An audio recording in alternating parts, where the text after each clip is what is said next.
திருக்கோஷ்டியூர் பிள்ளையார்பட்டிக்கு பக்கத்தில் சிவகங்கை மாவட்டத்தில் இருக்கக்கூடிய திருக்கோஷ்டியூர் 108 திவ்ய தேசங்களில் 55வது திவ்ய தேசம். இங்கே பெருமாள் 4 திருக்கோலத்தில் சேவை சாதிக்கிறார். பூலோகத்தில் நர்த்தன கிருஷ்ணராகவும், தேவலோகத்தில் சயன திருக்கோலத்தில் சௌமிய நாராயணராகவும், இந்திரலோகத்தில் நின்ற கோலத்தில் உபேந்திர நாராயணராகவும், வைகுந்தத்தில் பரமபதநாதராக அமர்ந்த திருக்கோலத்தில் 4 நிலையில் காட்சி தராரு.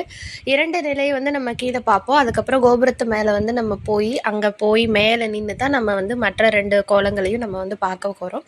வேறு எந்த ஒரு கோவில்லையும் இல்லாத ஒரு சிறப்பம்சமாக நம்ம கோபுரத்து மேலே ஏறி போய் பார்க்குறது இந்த கோவிலில் அமைய பெற்றிருக்கிறது. ஓம் நமோ நாராயணாய அப்படிங்கிற மந்திரத்தை ராமானுஜர் அரங்கேற்றிய கோவில் கோபுரம் இந்த திருக்கோஷ்டியூர் கோவில் கோபுரம் தான். இந்த மாதிரி பல சிறப்பம்சங்களை தன்னோட அடக்கி இந்த திருக்கோஷ்டியூர் திருத்தலம் கண்டிப்பாக பார்க்க வேண்டிய ஒரு கோவில். வாய்ப்பு இருக்கிறவங்க அப்படின்னு சொல்லாமல் வாய்ப்பை ஏற்படுத்திக்கிட்டு நிச்சயமாக இந்த கோவிலுக்கு போய் சௌமிய நாராயண பெருமாளை தரிசனம் பண்ணிட்டு வாங்க. இங்கே விசேஷம் மாசி மகம் ரொம்ப சிறப்பான முறையில் கொண்டாடப்படும்.